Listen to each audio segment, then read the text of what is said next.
Welcome to பெரியம்மா சமையல். வாங்க, இன்றைக்கி நம்ம சக்கரவள்ளி கிழங்கு போண்டா செய்ய போகிறோம். அது இப்போ நம்ம சக்கரவள்ளி கிழங்கு இட்லி பானையில் ஒரு ஆவி காமிச்சு எடுத்துக்கிடுவோம். தண்ணிக்குள்ளே போட்டோம்னா அது சல்லுன்னு இருக்கும். மேலே வச்சு எடுக்கும்போது அந்த டேஸ்ட் நல்லாயிருக்கும், போண்டாவும் நல்லாயிருக்கும்.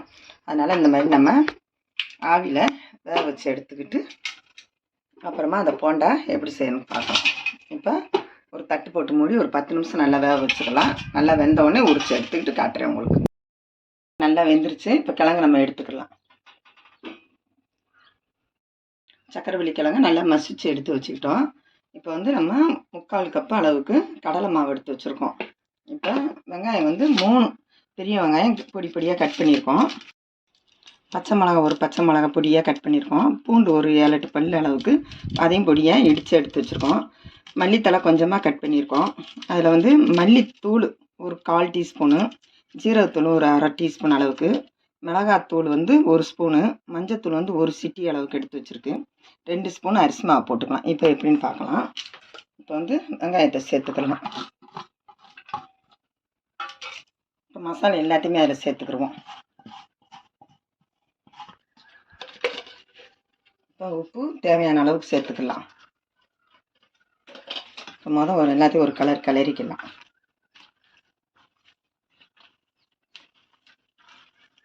இப்போ கடலை மாவையும் அதை கூட சேர்த்துக்கலாம்.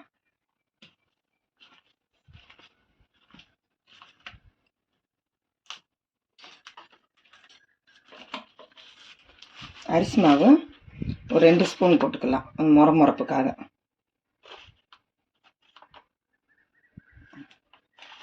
இப்போ இதில் நல்லா பிசைஞ்சுக்கிடுவோம். தண்ணி பத்தலைன்னா நம்ம சேர்த்துக்கலாம். ஏன்னா அந்த கிழங்குலையும் தண்ணி இருக்கும், சத்து இருக்கும். ஆனியன் போட்டிருக்கோம்னா வெங்காயம், பெரிய வெங்காயம் அதுவும் தண்ணி விடும். அதனால் நம்ம இந்த மாதிரி பிணைஞ்சிட்டு அப்புறம் பத்தலைன்னா சேர்த்துக்கலாம்.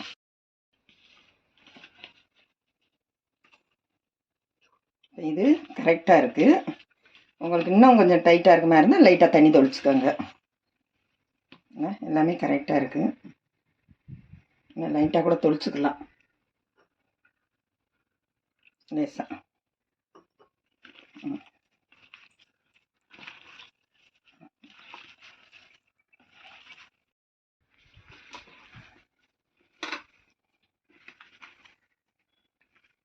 எல்லாம் கரெக்டாக இருக்குது. நமக்கு இப்படி எடுத்து போட கரெக்டாக இருக்கும்.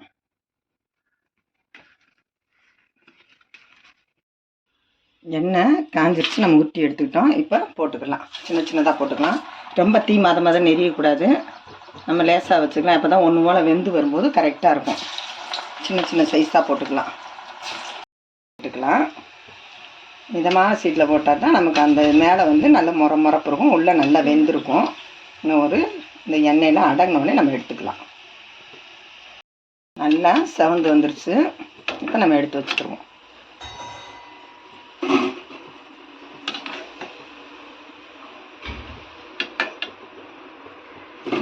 வெங்காயத்தையும் போட்டுக்குவோம்.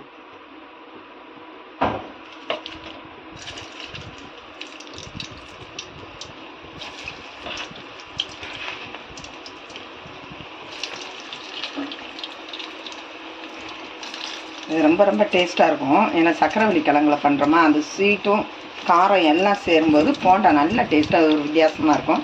இதுக்கு தேங்காய் சட்னி வச்சு சாப்பிட்டாலும் நல்லாயிருக்கும்.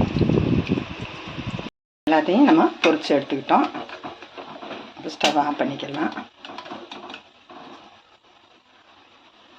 சுட செம்ம டேஸ்ட்டாக இருக்கும்.